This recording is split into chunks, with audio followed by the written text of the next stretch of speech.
Oremos. Pai, nós estamos na Tua presença, pedimos que o Senhor nos dê sabedoria para compreender a Tua vontade, porque até neste momento estamos sentindo, Senhor, ó Deus. Experimentamos da Tua boa e poderosa mão, da Tua graça, da Tua misericórdia, ó Deus, revelando-se através dessa liturgia tão bem construída. Ouvimos cânticos, adoramos, nos alegramos, ó Deus, com a Tua bondade, clamamos e pedimos, através das músicas, que o Senhor transforme os nossos corações. E neste momento nós vamos debruçar os nossos corações na Tua palavra, Pai.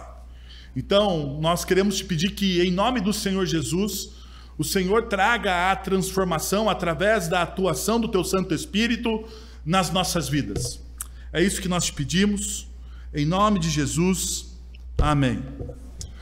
Meus irmãos, como vocês sabem, nós estamos trabalhando o livro de Cântico dos Cânticos com a série Eu Vos Declaro. Uma série que é, a princípio, voltada para a família, mas eu queria dizer para você, e cabe ainda nesse início de série, metade de série, né, porque nós temos mais 2 domingos pela frente, quando nós começamos essa série de estudo do Cântico dos Cânticos, nós precisamos pensar de maneira pastoral na exposição desses textos. Porque muitos de nós, às vezes, pensamos, ao ouvir, né, que vamos estudar como comunidade o Cântico dos Cânticos, nós pensamos, mas eu achei que o Cântico dos Cânticos era só para os casados, e nós pensamos isso. Né? Será que o Cântico dos Cânticos é um livro somente para os casados? Ou você pode pensar, eu não sou casado e acho que este livro não tem nada a ver comigo. Nada a ver comigo. Nós olhamos para alguns livros da Sagrada... Na verdade, isso acontece com muitos dos livros das Sagradas Escrituras que não são tão conhecidos assim. Cântico dos Cânticos cabe um desses livros. Nós temos os profetas menores, nós temos outros livros das Sagradas Escrituras que nós ouvimos falar sobre eles, mas nunca estudamos eles de maneira profunda. Veja, como descobrimos e descobriremos mais adiante, o ministério de todo o desígnio de Deus tem aplicações diretas e indiretas dentro das nossas vidas. Para ilustrar, nós podemos perceber o seguinte: o porquê nós devemos estudar o Cântico dos Cânticos. Porque ele estabelece o ideal de Deus para o relacionamento conjugal. Por isso que nós devemos estudar. Nós devemos estudar o Cântico dos Cânticos, porque esse texto nos dá a capacidade de estabelecer princípios, valores, parâmetros para o que é um casamento segundo a vontade de Deus, segundo os princípios e valores do reino de Deus. Ele também fornece um padrão para os pais, na preparação dos seus filhos para um possível casamento. Ora, os pais precisam instruir os seus filhos a respeito de casamento. Os pais precisam conversar com os seus filhos sobre casamento, porque, afinal de contas, não existe vácuo de influência. Se você não conversar com o seu filho sobre sexualidade, se você não conversar com o seu filho sobre relacionamento, se você não conversar com o seu filho sobre o dinheiro, se você não conversar com os seus filhos sobre vocação, alguém o fará. Alguém o fará. Então você precisa, como pai, fazer isso. Ele insiste na formosura e na pureza dos relacionamentos amorosos em um ambiente da sexualidade, mas perceba, de um prisma da espiritualidade cristã. Nós sabemos que dentro da tradição da espiritualidade brasileira, o sexo foi jogado a escanteio. Nós não falamos disso, parece que é assunto proibido nos púlpitos da comunidade. No entanto, ao deixarmos o tema de fora, alguém, perceba, não existe vácuo de influência. Alguém falou sobre isso. Alguém ensinou sobre isso. Alguém criou parâmetros sobre isso, e esses parâmetros, provavelmente, se são seculares, não têm a chancela daquilo que a Bíblia diz a respeito do sexo de uma vida matrimonial. Veja, ao estudarmos também o Cântico dos Cânticos, ele pode combater os padrões profanos de uma sexualidade quase que pagã no nosso meio. E por que eu digo isso? Porque o sexo se tornou um deus do nosso século. Também, entre outros deuses. Existe uma série no Amazon Prime, eu acho, que é sobre os deuses, né? Deuses da América. Eu acho que é esse o nome da série, se eu não me lembro. É uma série muito boa. No entanto, essa série diz ou demonstra como a nossa cultura secular está recheada de deuses. Recheada de deuses. E um dos deuses mais fortes daquela série é o sexo. Tanto que na cultura greco-romana tem uma divindade para a sexualidade. E em tantas outras culturas. Por que então nós, como cristãos, entendendo que Deus criou todas as coisas boas, e sendo Deus o criador de todas as coisas boas, inclusive dos nossos relacionamentos e da nossa sexualidade, porque nós nos podaríamos e não falaríamos sobre o assunto? Cântico dos Cânticos, ele combate uma sexualidade pagã. Ainda, ele fornece uma ilustração profunda sobre o amor de Jesus para com a sua igreja. Ele faz isso. E para você perceber essa realidade, hoje pela manhã, nós começamos a estudar o texto do versículo de do capítulo de número 2, a partir do versículo de número 8. Mas, como de vez em quando acontece nas minhas pregações, eu não terminei o sermão da manhã. Não terminei. Então, nós iremos terminar ele agora à noite. Mas fique tranquilo, se você não veio pela manhã, você vai se situar na coisa. Hoje pela manhã, eu comecei falando sobre a influência deste livro. Um livro secular, mas a grande influência deste livro na questão dos relacionamentos. Os homens são de Marte e as mulheres são de Vênus. Ele é um guia, se você perceber lá embaixo, onde tem as pequenas letras, ele se propõe a ser um guia, uma forma de caminho, né, entre ambos os sexos, para a gente compreender o sexo oposto. Esse livro, perceba, ele foi lançado na década de 90. E o John Gray alcançou fama e fortuna e grande sucesso com este livro. Ele foi um dos livros que mais vendeu na história, e até mesmo alcançou durante 21 semanas a lista dos livros mais vendidos. Ele ficou ranqueado 21 semanas seguidas. Foi traduzido para 50 idiomas. Um único livro, falando sobre como o homem e a mulher devem se relacionar. No entanto, o apelo do livro reside na abordagem das diferenças entre homens e mulheres. Uma noção profundamente arraigada em nossa consciência coletiva. De fato, as Escrituras nos ensinam que homens e mulheres foram criados à imagem de Deus. No entanto, diferente do livro, porque o livro diz que os homens e as mulheres são em essência diferentes. E aqui está o que se distancia da espiritualidade bíblica. Homem e mulheres não são em essência diferentes, mas sim em papéis diferentes. Porque a essência nossa, a nossa essência criacional, é uma única essência. Deus diz, o livro de Gênesis, capítulo 1, verso de número 27, que Deus formou a humanidade do pó da terra. Então, homens e mulheres não são homens e mulheres de Marte ou de Vênus. Mas eles são homens e mulheres da terra. Então, eles devem cuidar bem dos seus relacionamentos de forma responsável. Bom, nós olhamos pela manhã a primeira parte do texto de Cântico dos Cânticos, capítulo 2, versos de 8 a 17. Você pode abrir se você tiver aí com a sua Bíblia. Bom, ou pode acompanhar também na nossa projeção. E quando você pega um texto como o Cântico dos Cânticos, que vocês sabem, é uma poesia, né? É um cântico, Ele era cantado, né? Assim como o livro de Salmos, assim como o livro de Provérbios, assim como o livro de Jó, ele é um livro de sapiencial, de sabedoria dentro das Sagradas Escrituras. E quando nós estamos olhando um livro de sabedoria dentro das Sagradas Escrituras, nós precisamos tomar alguns cuidados com a interpretação desses textos. Por quê? Porque esses textos muitas vezes não podem ser interpretados de maneira literal, porque eles têm muitas figuras de linguagem.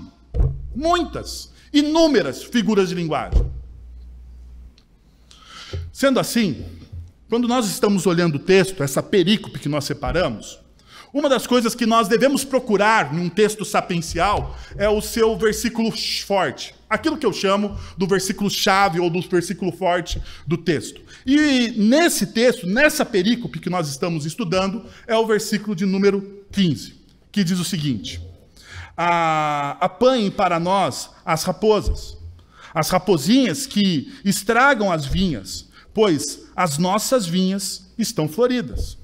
Se você perceber no caminho do texto, do versículo de número 8 até o versículo de número 17, você vai entender que no versículo de número 13, existe a introdução de uma primavera, a estação da primavera. Então as vinhas estão floridas. No verso seguinte, ou nos versos seguintes, nós temos essa analogia. As nossas vinhas estão floridas, estão dando frutos, no entanto, existem as raposinhas. E perceba, as raposinhas, elas são aqui a figura de linguagem do texto. São os problemas que existem dentro dos relacionamentos. Mas quando você olha o texto, na primeira parte do versículo de número 15, você tem o imperativo, o verbo no imperativo, apanhem. Então, de toda a nossa perícope, o verbo que está no imperativo, uma ordem divina é: você precisa cuidar do seu relacionamento, apanhando o quê? As raposinhas. Agora veja, uma coisa que acontece na nossa cultura, e nós discutimos muito pela manhã isso, é que nós temos a tendência de terceirizar as culpas. E isso já vem desde o Éden. Desde o Éden. Quando Adão e Eva comeram do fruto do conhecimento do bem e do mal, desobedecendo uma ordem direta de Deus, quando Deus vai visitar este casal, na viração do dia, falar com eles, saber o que está acontecendo, a pergunta que Deus faz é: o que aconteceu? Por que vocês se esconderam? Senhor, nós escondemos porque nós estamos nus. Mas quem disse que vocês estão nus? Ou quem informou isso para vocês? Nós comemos da árvore do conhecimento do bem e do mal. E a desculpa do Adão foi qual? Qual foi a desculpa? Terceirização da culpa. Foi a mulher que tu me deste. Ele jogou toda a culpa em Deus e na mulher. Terceirização da culpa. Mas a espiritualidade bíblica sadia nos chama a responsabilidade. Perceba, o texto diz que as vinhas são nossas. Em relacionamentos saudáveis, não há problemas que não sejam compartilhados por ambos. Ambos as pessoas compartilham os mesmos problemas. Porque, afinal de contas, dentro da teologia bíblica do casamento, um homem e uma mulher, quando se unem em matrimônio, tornam-se uma só carne. Uma só carne. E hoje pela manhã, se você quiser saber o que significa esse uma só carne, eu gastei cerca de uns 20 minutos falando sobre isso. Não vou repetir para o pessoal da noite, porque senão o pessoal da noite vai ficar chateado comigo, porque talvez eu não termine de novo o sermão. Então, eu vou terminar esse sermão. Doa-o a quem doer, tá bom? É o meu propósito nessa noite. A pergunta que surge, então, é: como lidar com as raposinhas que ameaçam os nossos relacionamentos? Como a gente lida com os problemas? Porque eles surgem, eles existem. Todo casamento todo casamento, mesmo aquele casamento, meu irmão e minha irmã, que você inveja. Inveja, fala assim, eu tinha que ter um casamento como esse. Quero te dizer uma verdade bíblica. Este casamento que você inveja tem problemas. Só não está aparente, mas problemas tem. Então, como que a gente lida com esses problemas? Como a gente não deixa com que essas raposinhas, esses problemas, tomem proporções gigantescas a ponto de criar uma cisão nos relacionamentos, a ponto de criar profundas feridas, ao qual muitas vezes vão se gastar tempo e tempo para perdão, demandas tão difíceis. Como que a gente faz isso? O primeiro ponto que nós estudamos pela manhã foi esse. Estabeleça uma comunicação eficaz através de suas ações, de seus olhos e de suas palavras. Estabeleça uma comunicação eficaz através das suas ações, dos seus olhos e das suas palavras. E nós olhamos e fundamentamos esse texto nos versículos de 8 a 13.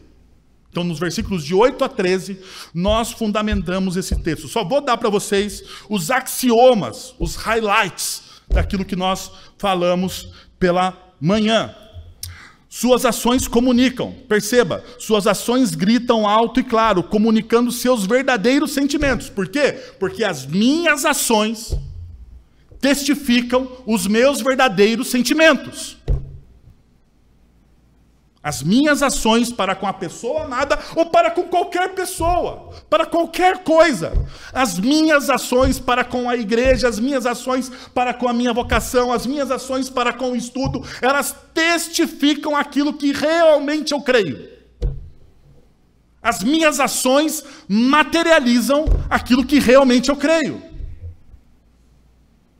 Então a gente precisa ficar atento a isso. As nossas ações, elas gritam alto, elas comunicam os nossos verdadeiros sentimentos. Então não adianta nada você dizer que você ama alguém se você é abusivo com alguém. Você é violento com alguém. Não adianta nada você dizer que você ama alguém, porque esse amor abusivo, violento, é disfuncional. É disfuncional. E daí talvez você precise de uma ação poderosa do Espírito Santo e um pouco de terapia. A segunda coisa que nós olhamos, o segundo ponto, é que o seu olhar comunica. A contemplação é a arte de extrair do cotidiano a beleza e a novidade. E isso foi o que nós estudamos. A contemplação, porque o texto bíblico de Cantares, capítulo de versículos de número 8 a 13, fala que o homem contempla a sua amada. Contempla a sua amada. E o fato de você contemplar alguma coisa faz com que você extraia daquilo coisas novas e belas o tempo todo. Eu, por exemplo, por força do meu trabalho, da minha vocação, mas também porque eu sou um discípulo de Cristo Jesus, eu preciso diariamente contemplar as Sagradas Escrituras. Eu preciso meditar nas Sagradas Escrituras. E vira e mexe, eu leio textos várias vezes, o mesmo texto. Tiro várias lições do mesmo texto. E por que que isso acontece? Porque um texto bíblico sempre parece ser um texto novo. Mesmo que você leia ele milhares e milhares de vezes. Pelo fato de você contemplar aquela palavra. A contemplação tem isso. Quem gosta de boa música também tem isso. Ou aqueles aficionados por filmes. Tem pessoas que ficam o quê? Olhando ali, né, os detalhes dos filmes, né? As dicas lá. O meu filho tem um nome para isso. Eu esqueci agora. Mas são algumas dicas que o filme dá, né, sobre a sua formação. Ao fato de você contemplar faz com que você extraia os detalhes, as coisas boas daquilo que você contempla. Então a contemplação deve ser uma disciplina para aqueles que são verdadeiros amantes, para aqueles que querem construir um casamento e relacionamentos sólidos. Ainda, a gente percebeu que as nossas palavras, ou as suas palavras, elas comunicam muito mais do que nós pensamos. E o texto vai dizer o seguinte, que a primavera existe porque as pessoas conversam. E daí o texto vai nos mostrar que o amante, Salomão no caso, convida a Sulamita para passear e conversar durante 2 vezes. No versículo de número 10 e no versículo de número 13. No versículo de número 10, no versículo de número 13, Salomão convida a Sulamita a passear, e no meio destes versículos, existe a manifestação da primavera. Ou seja, boas conversas, fundamentadas no Evangelho e guiadas pelo Espírito Santo, renovam relacionamentos como a primavera. Você precisa entender que boas conversas devem fazer parte dos nossos relacionamentos. Relacionamentos saudáveis, vigorosos. Casamentos saudáveis e vigorosos, eles são recheados de boas conversas. Sendo assim, desafiei o pessoal da manhã em um combinado. Que a partir deste domingo, ninguém mais almoça com o celular na mesa. Porque mesa, na espiritualidade cristã, é lugar santo. Chegando em casa, pela manhã, nosso almoço, eu pus o celular na mesa. E a minha esposa falou assim: você não vai cumprir o que você pediu para a igreja fazer?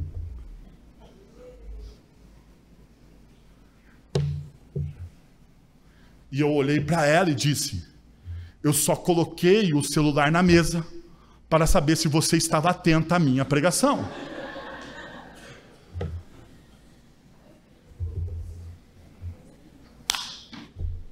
Saí muito bem disso. Saí muito bem. Percebe então, pela manhã nós trabalhamos essas 3 realidades e fizemos a seguinte aplicação. Estabeleça uma comunicação eficaz com seu parceiro de jornada. Não caia no erro de achar que, pelo tempo juntos, seu companheiro ou a sua companheira já sabe sobre os seus sentimentos. Lembre-se de que somos limitados e precisamos de graça e compreensão. O segundo ponto desse sermão é: cultive a exclusividade na relação. Cultive a exclusividade na relação. Perceba o que o texto bíblico vai dizer no verso de número 6. O meu amado é meu e eu sou dele. Está aí. O meu amado é meu e eu sou dele. Mas a pergunta que eu quero fazer a você é: qual o outro relacionamento que você tem que está competindo com o seu casamento? Porque todos nós temos. Todos nós temos. Pais. Sabia que pais podem se tornar uma competição com os nossos casamentos? Eu já vou mostrar isso para vocês. Filhos. Casais vivem em função dos seus filhos. Está errado. Está errado. Não está certo. Não está certo. Não está certo.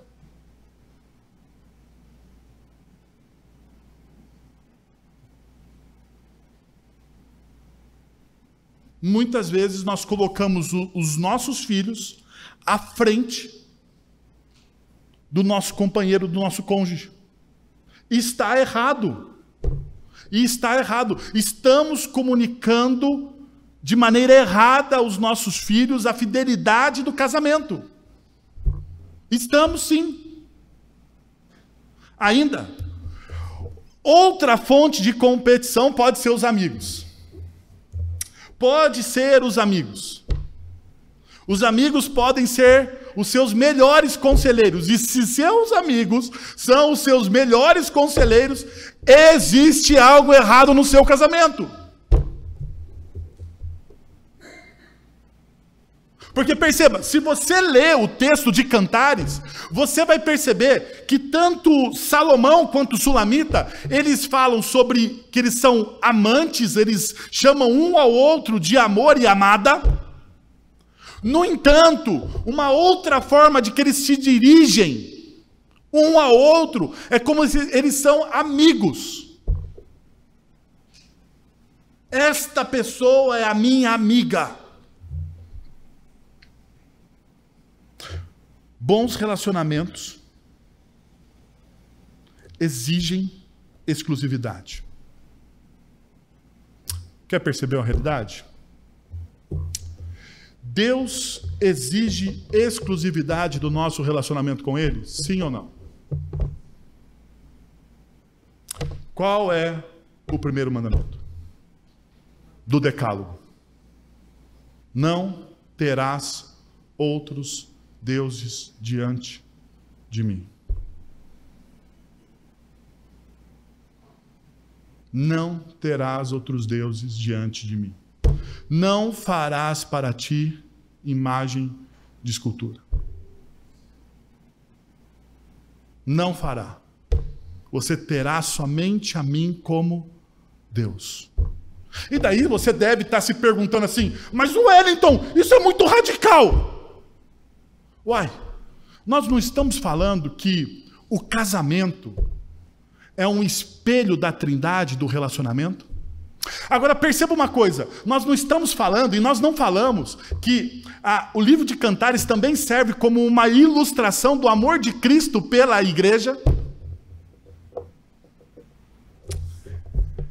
Cristo ama outra coisa além da igreja? Ou Cristo morre exclusivamente pela igreja?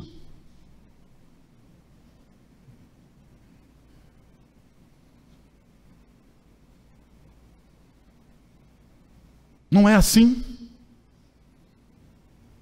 Se Cristo, sendo essa imagem, perceba, Paulo em Efésios capítulo 5 vai usar exatamente esta imagem. Exatamente esta imagem. A imagem da exclusividade.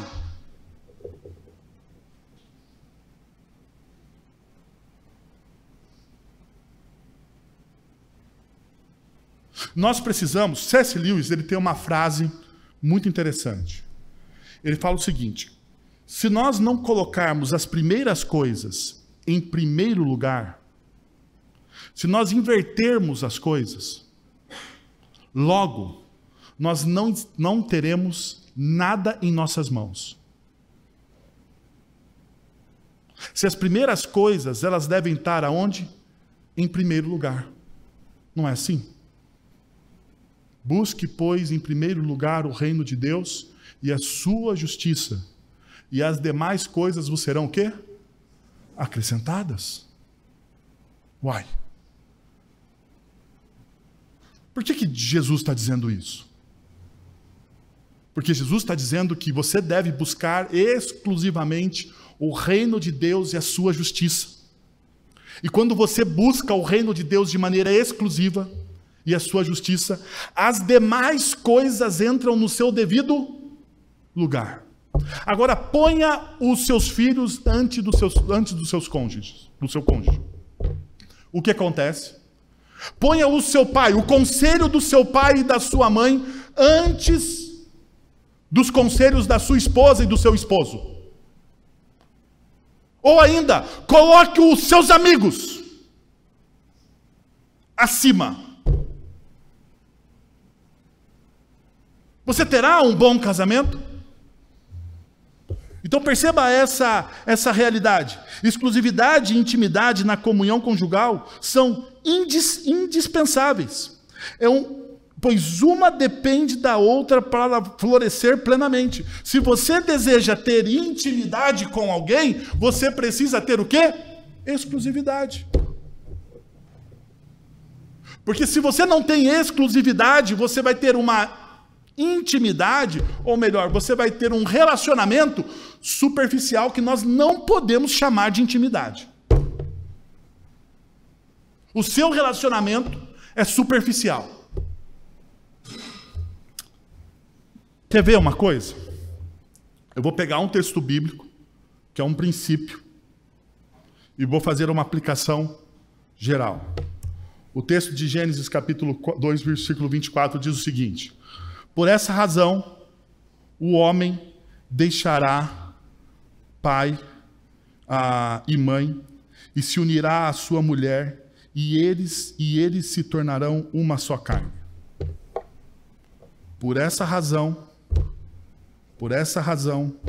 o homem precisa fazer o quê? O tradutor usou uma frase bonitinha, uma palavra bonitinha que é deixar. Mas a melhor tradução seria abandonar. Abandonar. O homem precisa fazer o quê? Abandonar o quê? O seu pai e a sua mãe. E se tornar uma só carne com a sua esposa. Esses dias, um cara... Vou falar isso porque a pessoa não vai ficar brava comigo. Chegou no meu gabinete e falando sobre o seu futuro casamento. E ele me contou o seguinte, que ele chegou para a sua amada e disse assim: querida, eu preciso conversar com você. E eu preciso conversar com você de maneira profunda. Por quê? Porque tem algumas comidas que a minha mãe faz e eu gostaria que você aprendesse como ela faz. Eu ouvindo isso. Eu olhei para o cara e falei assim: casa com a sua mãe.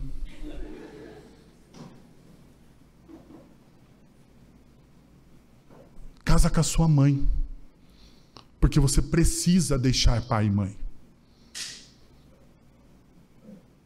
Você precisa deixar pai e mãe. Você não pode julgar, colocar um jugo no ombro da sua amada. Não pode, de maneira nenhuma pode fazer isso. De maneira nenhuma pode fazer isso. Porque isso começa com a comida, depois é a forma com que limpa a casa. Depois é a forma com que se passa a camisa. Você não quer uma esposa. Você quer uma mãe. O texto bíblico, então, é claro. O homem deve deixar o quê? Deve romper, deve abandonar pai e mãe. Para se tornar exclusivo. Assim também deve acontecer com as outras influências. Perceba, se o vínculo de pai e mãe é tão forte, o vínculo de pai e mãe é tão forte, não é? O vínculo com o meu pai e minha mãe são fortes. Eu tenho, graças a Deus, pela misericórdia de Deus, eu tive bons pais que me amaram. De maneira defeituosa, porque são pecadores, mas me amaram. Pela misericórdia de Deus, eu fui amado pelos meus pais e o meu vínculo com eles era forte. Mas a partir do momento que eu constituí uma aliança com a minha esposa, eu tive que fazer o quê? Abandonar os meus pais. Porque o vínculo com a minha esposa é maior do que qualquer outro vínculo. É maior do que o vínculo com os meus filhos. É maior do que o vínculo com os meus filhos. Porque a minha esposa é uma só carne comigo. Sabe por quê? A gente tem uma inversão bíblica. O problema de nós muitas vezes não construirmos bons relacionamentos conjugais é porque nós não vivemos plenamente este mandamento das Sagradas Escrituras. Você e a pessoa com quem você constitui uma aliança são uma só carne. São uma só carne. Isso exige o quê? Exclusividade.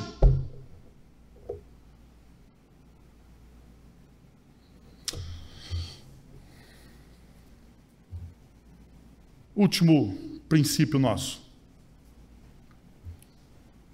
Olha, se for assim, eu vou terminar cedo hoje, hein? O pessoal está feliz porque vai ter tempo para pizza depois do culto.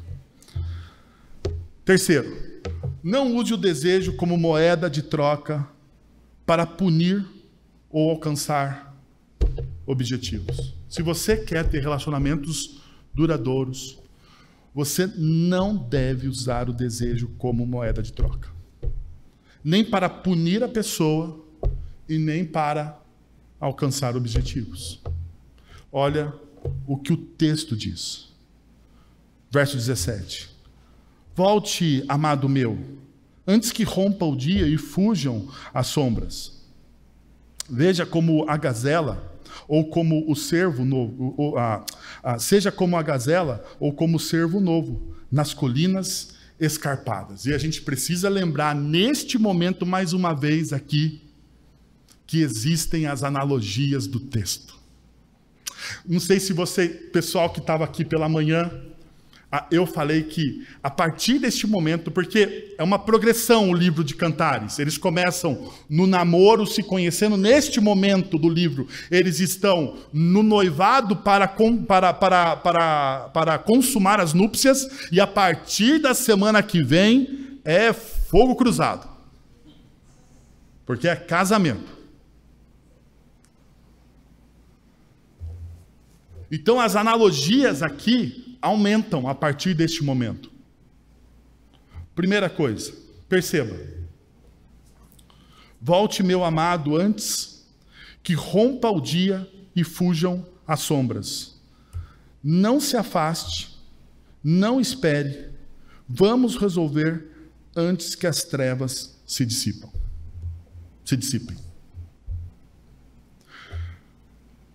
Sulamita, e aqui é Sulamita falando, é a mulher falando, com extrema sabedoria, ela diz: olha, diante das lutas e dificuldades, diante das raposinhas, nós não devemos dormir com ira ou irados um com o outro. Talvez seja por isso que o apóstolo Paulo, em Efésios, vai dizer: quando vocês ficarem irados, não pequem, apaziguem a sua ira antes que o sol se ponha e não deem lugar ao diabo. É lógico, Paulo não está falando aqui exclusivamente sobre casamento. É um conselho geral para a igreja. No entanto, isso aqui é muito importante. Isso aqui é muito importante. Diante das lutas, dificuldades, dos problemas que nós temos dentro dos nossos relacionamentos, sejam eles quais forem, você não deve, de maneira nenhuma, dormir irado com a pessoa que está ao seu lado. Porque a ira, segundo as Sagradas Escrituras, vai criar raiz de amargura. E a raiz de amargura, meus irmãos e minhas irmãs, é um câncer. Porque ele só tende a aumentar.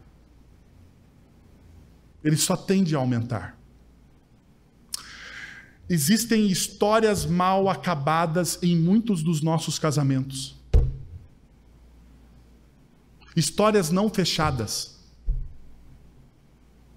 Discussões não terminadas. Quantas discussões não terminadas existem dentro dos nossos casamentos? Agora deixa eu fazer uma pergunta para você que é casado. Isso não fere você? Você ter uma discussão não terminada? Algo ao qual você não colocou um ponto final? Que ficou em aberto? Isso não tira o seu sono às vezes? Isso não cria em você uma sensação de desprezo pela outra pessoa, porque ela não quis te ouvir até o final? Ela não quis compreender o teu lado da história? Sulamita, então, ela convida a Salomão, diz: volte, meu amado. Antes que se rompa o dia, antes que fujam as sombras. E a figura das sombras aqui é das noites, das trevas. Antes que as trevas se dissipem. Antes que os problemas se apaziguem por si só, porque a gente sabe. Muitas vezes nós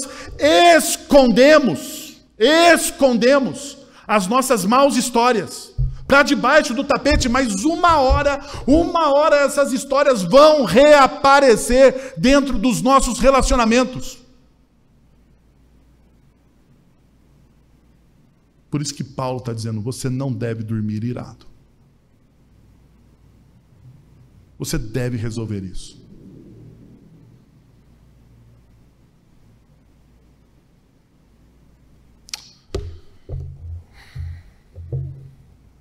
Mas o interessante é que muitas vezes, quando existe essa mal história, mal resolvida nos relacionamentos, nós usamos o desejo como moeda de troca e chantagem. Nós nos negamos a estar com o outro. O texto diz, volte, meu amado. Volte, meu amado. O texto continua nessa ideia da volta, meu amado, apesar das trevas, apesar dos problemas. O texto continua e diz o seguinte, seja como a gazela ou como o cervo novo nas colinas escarpadas.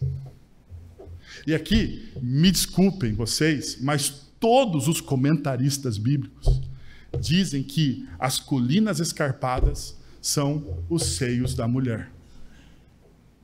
É uma analogia. Eugene Peterson, na mensagem, vai dizer que é o corpo. O texto bíblico parece até um tanto quanto forte. Porque ela fala, passei sobre o meu corpo.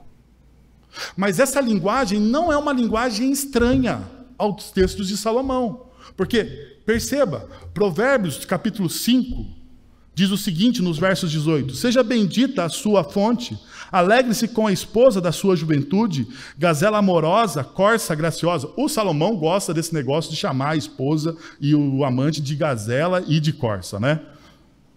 Agora perceba, que os seios da sua esposa sempre o fartem de prazer e sempre o embriaguem com os carinhos dela. Essa linguagem não é estranha às Sagradas Escrituras. Pelo contrário. A linguagem do corpo é uma linguagem santa às Sagradas Escrituras quando esta linguagem é aplicada dentro da esfera do relacionamento entre o homem e a mulher no casamento. No casamento. O que o texto está nos ensinando é que diante das lutas, das dificuldades, dos problemas que nós vivemos dentro dos relacionamentos amorosos que nós temos, dos casamentos que nós fazemos, que nós forjamos, nós não podemos manipular o desejo do nosso próximo. Nós não devemos manipular o desejo. Não devemos usar o desejo como fonte de chantagem para obter aquilo que nós queremos. E me desculpem, isso acontece. E isso não é santo. Não é isso que as Sagradas Escrituras nos ensinam.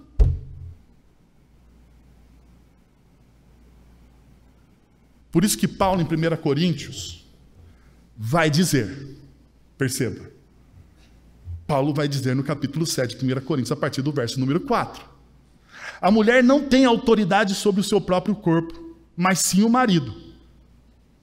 Da mesma forma, o marido não tem autoridade sobre o seu próprio corpo, mas sim a mulher. Não se recusem ao outro, exceto por mútuo consentimento e durante certo tempo, para se dedicarem à oração. Depois unam-se de novo, para que Satanás não os tente por não terem domínio próprio.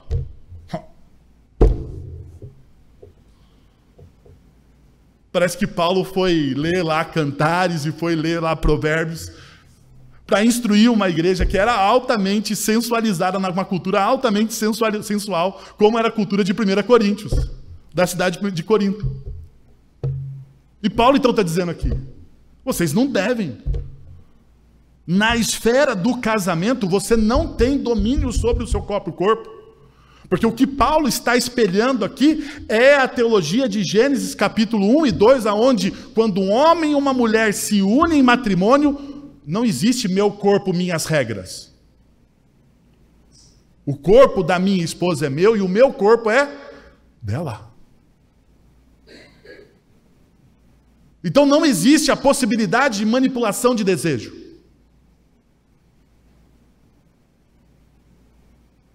Não existe. Nós precisamos nos arrepender desses pecados. Porque são esses pequenos pecados que minam os nossos casamentos. Que minam os nossos relacionamentos. Gostaria então de convidar vocês a 2 movimentos. Primeiro, assim como Cristo Jesus tem um relacionamento exclusivo com a igreja, você deve desenvolver um relacionamento exclusivo com seu cônjuge. Remova tudo o que atrapalha e que de alguma forma causa algum tipo de adultério. Veja só, a Bíblia vai falar o seguinte, em todo tempo, não somente no Novo Testamento, Israel é a noiva do Senhor Deus. E você percebe que a linguagem dos profetas é, toda vez que Israel está adulterando, ou melhor, toda vez que Israel está adorando outros deuses, qual é a linguagem que o profeta usa? É a linguagem do adultério. Do adultério. Então deixa eu te dizer uma coisa. Muitas vezes o adultério nos nossos casamentos não acontece somente no âmbito do estar fisicamente com outra pessoa, do se envolver fisicamente com outra pessoa. Existe adultério emocional. Existe um adultério emocional ao qual você precisa hoje tratar no seu casamento. No seu relacionamento. Ainda,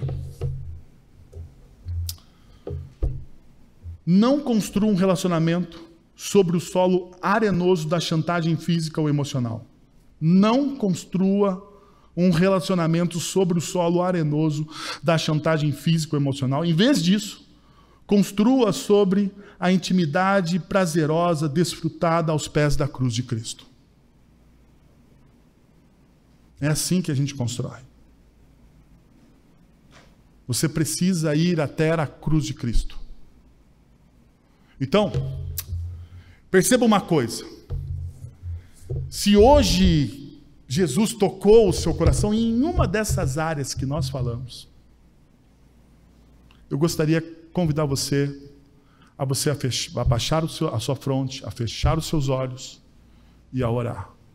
Mas a orar por arrependimento, sabe? Por arrependimento. Senhor, no meu coração tem outras coisas além da minha esposa, além do meu esposo, além do meu cônjuge, meu marido. Eu quero abrir mão disso. E talvez hoje seja o dia de você abrir mão dessas coisas. Você talvez está de maneira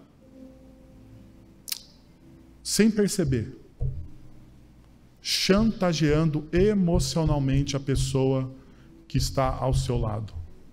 Chantageando, abusando emocionalmente, física e emocional da pessoa que está ao seu lado.